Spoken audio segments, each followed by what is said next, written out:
మీ ఎలాంటి వ్యాపార ప్రకటనలకైనా వెంటనే మా ఛానల్ సంప్రదించండి. హాయ్ హలో నమస్తే, welcome back to our channel. నేను శిరీష.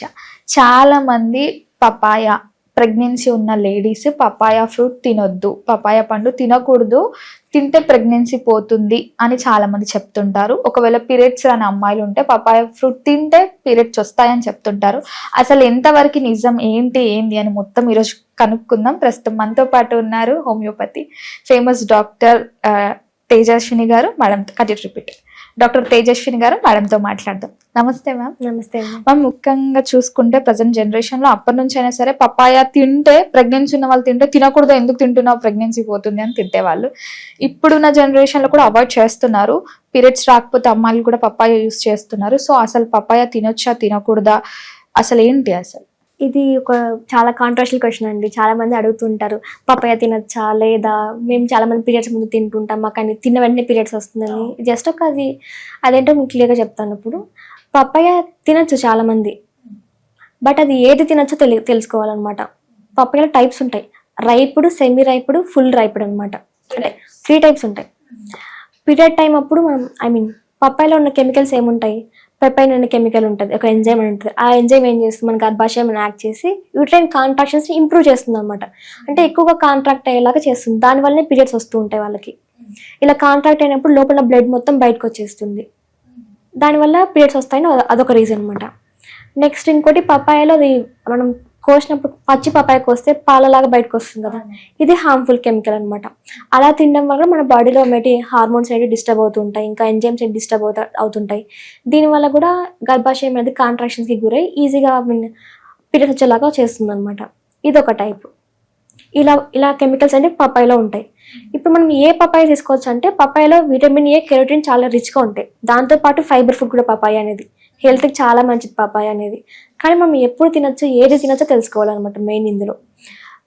ప్రెగ్నెన్సీ టైంలో ఎలాంటిదంటే, ఫస్ట్ 3 months పీరియడ్లో వాళ్ళకి అప్పుడే ఎంబ్రియో ఫామ్ అయి ఉంటుంది, గర్భాశయంలోకి అటాచ్ అయి ఉంటుంది. అంటే అప్పుడు హార్మోన్స్ పైన మాత్రమే డిపెండ్ అవుతుంది, ఇంకా కంప్లీట్గా ప్లాసెంటా ఫామ్ అయి ఉండదు. అదేవిధంగా బేబీ అనేది ప్రాపర్గా గ్రోత్ అయి జరుగుతుంది అన్నమాట, ఎర్లీ స్టేజ్ కాబట్టి. ఈ టైంలో కనుక మనం పపాయ తీసుకున్నట్టయితే, అది కూడా అన్రైపెన్ పపాయ, అంటే పచ్చిగా ఉన్న పపాయ తీసుకున్నట్టయితే వాళ్ళకి ఏం చేస్తుంది, దాంట్లో ఉన్న పెపైన్ అనే ఎంజైమ్ కానివ్వండి, ఇంకా కెమికల్స్ ఏవైతే ఉంటాయో అది యూట్రైన్ కాంట్రాక్షన్ అయ్యేలా చేస్తుంది. దానివల్ల నార్మల్గా స్టేబుల్గా ఉంటే బేబీ గ్రోత్ అవుతుంది. కానీ ఇలా కాంట్రాక్షన్ చేయడం వల్ల, కదులుతూ ఉండడం వల్ల అది ప్రెగ్నెన్సీ అనేది లాస్ అవుతూ ఉంటుంది. ఇది అన్రైపెన్ పపాయ తిన్నప్పుడు మాత్రమే, అంటే ఏదైతే పచ్చిగా ఉంటుందో, చాలా పచ్చిగా ఉంటుందో అది తిన్నప్పుడు మాత్రమే ఈ కండిషన్ ఉంటుంది. కొంతమంది సెమీ రైపెన్ అంటాం, అంటే కొంచెం పచ్చిగా ఉంటుంది, కొంచెం పండులాగా ఉంటుంది. ఇలా ఉన్న కండిషన్స్లో కూడా కొంతవరకు ఈ పెపైన్ అనే ఎంజైమ్ దాంట్లో ఉంటుంది అన్నమాట.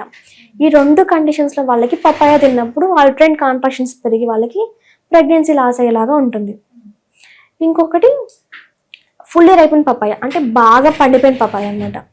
ఈ పపాయలో ఏముంటుంది, ఆ పెపైన్ అనే ఎంజైమ్ అనేది తగ్గుతుంది అనమాట. ఆ పచ్చిగా ఉన్న దాంట్లో కన్నా కూడా పండు దాంట్లో ఆ ఎంజైమ్ ఉండదు అనమాట. కాబట్టి వాళ్ళు ఈ ఫుల్గా రైపెన్ పపాయ తిన్నప్పుడు ఎలాంటి ప్రాబ్లం ఉండదు వాళ్ళకి ఇంకా ఫైబర్ ఫుడ్ అవనివ్వండి, విటమిన్ ఏ కానీ, కెరోటిన్ కానీ, ఇలాంటి ఇంకా బాడీకి అందుతాయి అనమాట వాళ్ళకి. కాబట్టి కేవలం ఎర్లీ ప్రెగ్నెన్సీ టైంలో పచ్చి పపాయ తినడం మాత్రమే చేయకూడదు, పండిన పపాయ తినచ్చు వాళ్ళు. అంటే ముఖ్యంగా మనం ఇప్పుడు చాలా మంది పపాయ అవాయిడ్ చేస్తున్నారు ప్రెగ్నెన్సీలో. సో 3 months వరకు కూడా అవాయిడ్ చేయొచ్చు కదా, తర్వాత తినాలనుకుంటే తినొచ్చు, కానీ కొంచెం బాగా పండింది మాత్రమే తినాలి. అవును, వాళ్ళు చూసుకోవాలన్నమాట. ఎర్లీ స్టేజ్లో ఉన్నప్పుడు కొంతమంది యాక్సిడెంట్లుగా తినేస్తుంటారు, అది ఫుల్లీ రైపెన్ అయితే మాత్రమే ప్రాబ్లం ఏం లేదు. అన్రైపెన్గా ఉన్నప్పుడు కొంచెం కేర్ఫుల్గా ఉండాలన్నమాట వాళ్ళు, అలాంటి ఎర్లీ ప్రెగ్నెన్సీ స్టేజ్లో ఉన్నప్పుడు. కొంతమంది పీరియడ్స్ కోసం కూడా పపాయ తింటూ ఉంటారు. పీరియడ్స్ రావాలంటే ఎర్లీగా 2-3 days ఎర్లీగా రావాలన్నప్పుడు పపాయ బాగా తింటూ ఉంటారు అనమాట. ఇది కొంతమందిలో వర్కౌట్ అవుతుంది, కొంతమందిలో వర్కౌట్ అవ్వదు. ఇప్పుడు పీరియడ్స్ రావాలంటే ముఖ్యంగా ఎలాంటి పపాయ తినొచ్చు అంటారు మరి? అది ఎప్పుడు ఫుల్ రైపెన్ పపాయ తినమని చెప్తారు ఎప్పుడు ఎవరైనా కూడా. ఎందుకంటే అన్రైపెన్ పచ్చి పపాయలో మన బాడీలో హార్మ్ఫుల్ ఎంజైమ్స్ ఉంటాయి, దాంట్లో ఉన్న కెమికల్స్ అనేవి మన బాడీకి హార్మ్ చేస్తాయి. కాబట్టి అన్రైపెన్ ఎక్కువ తినొద్దనే చెప్తారు ఎవరైనా కూడా. అది పీరియడ్స్ టైంలో కానివ్వండి, ప్రెగ్నెన్సీ టైంలో కానీ ఎప్పుడైనా కూడా పచ్చి పపాయ తినొద్దు. బాగా పండిన పపాయ, ఎర్రగా ఉండే పపాయ మాత్రమే తినమని చెప్తారు. అది పీరియడ్స్కి ముందైనా, ప్రెగ్నెన్సీ టైంలోనే, ఎలా అయినా కూడా. ముఖ్యంగా మనం ఇప్పుడు ప్రెగ్నెన్సీ లేడీస్ గురించి మాట్లాడుకుంటున్నాం కాబట్టి, ప్రెగ్నెన్సీ లేడీస్ హెల్దీ ఫుడ్ తీసుకోవాలంటే ఎలాంటి ఫుడ్ తీసుకోవచ్చు? మెయిన్గా వాళ్ళకి ప్రోటీన్ రిచ్ ఫుడ్ తీసుకోవాలి. అప్పుడే బేబీ గ్రోత్ అవుతుంది కాబట్టి వాళ్ళకి బేబీకి ఎక్కువ న్యూట్రియంట్స్ అవసరం ఉంటుంది. కాబట్టి వాళ్ళకి ప్రోటీన్ ఉన్న ఫుడ్ కానీ, విటమిన్స్ ఉన్న ఫుడ్ కానీ, మిల్లెట్స్ అవ్వనివ్వండి, లీఫీ వెజిటేబుల్స్ కానివ్వండి, ఫ్రూట్స్ కానీ, సిట్రస్ ఫ్రూట్స్ అంటాము, ఇంకా ఫోలేట్ ఐరన్ రిచ్ ఫుడ్స్ అంటాం, జాగరీ అవ్వండి, పీనట్స్ అవ్వనివ్వండి, ఇవన్నీ ఎక్కువ తీసుకుంటూ ఉండాలన్నమాట. నార్మల్గా మన కన్జ్యూమ్ అయ్యే ఎనర్జీ కన్నా కూడా ప్రెగ్నెన్సీ టైంలో ఎక్కువ ఎనర్జీ కన్జ్యూమ్ అవుతుంది. అంటే మనం తీసుకునే ఫుడ్ బేబీకే ఎక్కువ వెళ్తుంది అనమాట. 3/4 ఆఫ్ ఫుడ్ బేబీకి వెళ్తుంది కాబట్టి ఇక్కడ బేబీ మెయింటైన్ చేసుకోవాలి, అదేవిధంగా ఆ మదర్ కూడా ప్రాపర్గా న్యూట్రిషన్గా మెయింటైన్ చేసుకోవాలి. కాబట్టి ఇద్దరికి సరిపోయేలాగా బ్యాలెన్స్డ్ ఫుడ్ తీసుకోవాలి. చికెన్ అవ్వనివ్వండి, ప్రోటీన్ ఫుడ్, మటన్ అవ్వనివ్వండి, ఏదైనా కూడా ప్రోటీన్ రిచ్ ఫుడ్ అవ్వనివ్వండి, ఇంకా ఒమేగా-3 ఫ్యాటీ ఫుడ్స్ అంటాం, ఫిష్ లివర్ ఆయిల్స్ కానివ్వండి, ఇవన్నీ తీసుకుంటూ ఉండాలి. దాంతోపాటు వాళ్ళు ఎక్కువ నట్స్ని, జింక్, మెగ్నీషియం సబ్స్టెన్సెస్ ఉంటాయి, ఏవైతే సిరియల్స్ అవ్వనివ్వండి, మెగ్నీషియం, పంప్కిన్ సీడ్స్ అవ్వనివ్వండి, వీటిలో ఎక్కువ మెగ్నీషియం కంటెంట్ ఎక్కువగా ఉంటుంది. ఇవి ఎక్కువ తీసుకుంటూ ఉండాలి వాళ్ళు ఆ టైంలో. అప్పుడు బేబీకి అనేవి న్యూట్రియన్స్ ఈజీగా సప్లై అవుతాయి, దాంతోపాటు బేబీ హెల్దీగా గ్రోత్ అవుతుంది. కొంతమంది ప్రెగ్నెన్సీ టైంలో ఆల్కహాల్ తీసుకోవడం కానీ, జంక్ ఫుడ్ తీసుకోవడం కానీ చేస్తూ ఉంటారు. సో బేబీకి ఏదైనా ఎఫెక్ట్ పడే ఛాన్సెస్ ఉన్నాయి? ఖచ్చితంగా ఉంటుందండి. ఆల్కహాల్ అనేది ప్రెగ్నెన్సీకి ముందు తీసుకోకూడదు, అది ప్రెగ్నెన్సీ టైంలో కూడా తీసుకోకూడదు అనమాట. బోత్ పార్ట్నర్స్ తీసుకోకూడదు. బిఫోర్ ప్రెగ్నెన్సీ అయితే బోత్ పార్ట్నర్స్ తీసుకోకూడదు. మెన్ తీసుకుంటే కూడా ఉమెన్కి ఎఫెక్ట్ పడుతుందా? మెన్ ఆల్కహాల్ కన్జంప్షన్ మెన్లో స్పర్మ్ క్వాలిటీ తక్కువగా ఉంటుంది. ఓకే, అది వీక్ అయిపోయింది కాబట్టి ప్రెగ్నెన్సీ వచ్చే వాళ్ళకి తగ్గుతుంది, అవకాశమే తగ్గుతుంది. దాంతోపాటు ఇంకా ఉమెన్ ఒక ప్రెగ్నెన్సీ టైంలో కనుక ఆల్కహాల్ తీసుకున్నట్టయితే వాళ్ళు హెల్దీగా బేబీ గ్రోత్ అనేది స్టాప్ అవుతుంది. వాళ్ళు బేబీ అనేది ప్రాపర్గా గ్రోత్ అవ్వదు. అదేవిధంగా మాల్ ఫార్మేషన్స్ అంటాం, సరిగ్గా కాళ్ళు సరిగ్గా లేకపోవడం, ఇలా బాడీలో ఆర్గాన్స్ సరిగ్గా ఫామ్ అవ్వకపోవడం, ఇలాంటివి జరుగుతూ ఉంటాయి ఆల్కహాల్ తీసుకోవడం వల్ల. ఎందుకంటే మనం తీసుకున్న ఫుడ్ బేబీ కూడా వెళ్తుంది కాబట్టి మదర్ ఏ ఫుడ్ తీసుకుంటే బేబీకి అదే ఫుడ్ వెళ్తుంది. కాబట్టి ఈ టైంలో ఆల్కహాల్ అనేది అవాయిడ్ చేస్తూ ఉండాలి. ముఖ్యంగా ఈ జనరేషన్లో చాలా మంది ప్రెగ్నెన్సీ ఉన్నప్పుడు కూడా జిమ్స్కి వెళ్తున్నారు, ఎక్సర్సైజ్ చేస్తున్నారు. సో అది బిడ్డ పైన ఏదైనా ఎఫెక్ట్ పడే ఛాన్సెస్ ఉంటాయంటారు? మైల్డ్ ఎక్సర్సైజ్ ఎప్పటికీ ప్రాబ్లమాటిక్గా ఉండదండి. ఇంకా ఎక్కువ వర్క్ చేయాలి ఆ టైంలో. ఇప్పుడు ప్రజెంట్ అందరూ రెస్ట్ తీసుకుంటుంటారు, కానీ రెస్ట్ అంత ఏం అవసరం లేదు. మన ఓల్డ్ డేస్లో ఎలా ఉంటుంది, బాగా వాళ్ళు వర్క్ చేసేవాళ్ళు ఇంకా ప్రెగ్నెన్సీ టైంలోనే. మనకు అలా ఏం లేదు కదా, కాబట్టి కనీసం ఎక్సర్సైజ్ అయినా మోడరేట్గా చేస్తుండాలి, హెవీగా చేయకూడదు. మోడరేట్ ఎక్సర్సైజ్, స్ట్రెంథనింగ్ ఎక్సర్సైజ్ బాగా చేసుకోవచ్చు. ఈ టైంలో బేబీకి కూడా హెల్ప్ఫుల్ అవుతుంది. చాలా మంది అంటుంటారు, మనం ప్రెగ్నెన్సీ టైంలో ఎలా అయితే ఉంటామో మనకు పుట్టపోయే బిడ్డకు కూడా అవే క్వాలిటీస్ వస్తాయని. సో ముఖ్యంగా మదర్ ఈ 9 monthsలో ఏ మంత్ నుంచి ఆవిడ పైన ఆమె కాన్సన్ట్రేషన్ చేస్తే పుట్టబోయే బిడ్డ బాగా వస్తుంది అంటారు? ఇది ఖచ్చితంగా నిజం అండి. మదర్ ఎలా ఉంటుందో బేబీ హ్యాబిట్స్ కూడా అదేలాగా డెవలప్ అవుతాయి వాళ్ళలో.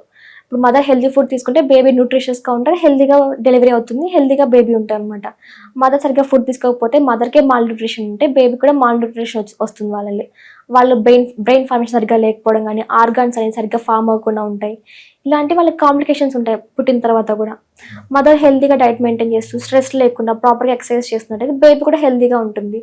వీళ్ళు ఫుడ్ ఏదైతే జంక్ ఫుడ్ ఏదైతే ఉంటుందో అదంతా అవాయిడ్ చేయాల్సి వస్తుంది ప్రెగ్నెన్సీ టైంలో.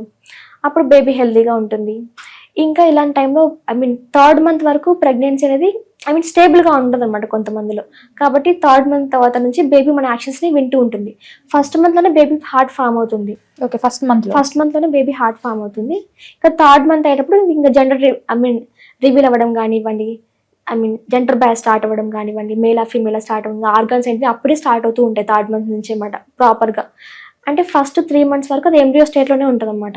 అవి జస్ట్ వాటికి ఏ ఆర్గాన్స్ ఫామ్ అలా డివైడ్ అవుతుంది.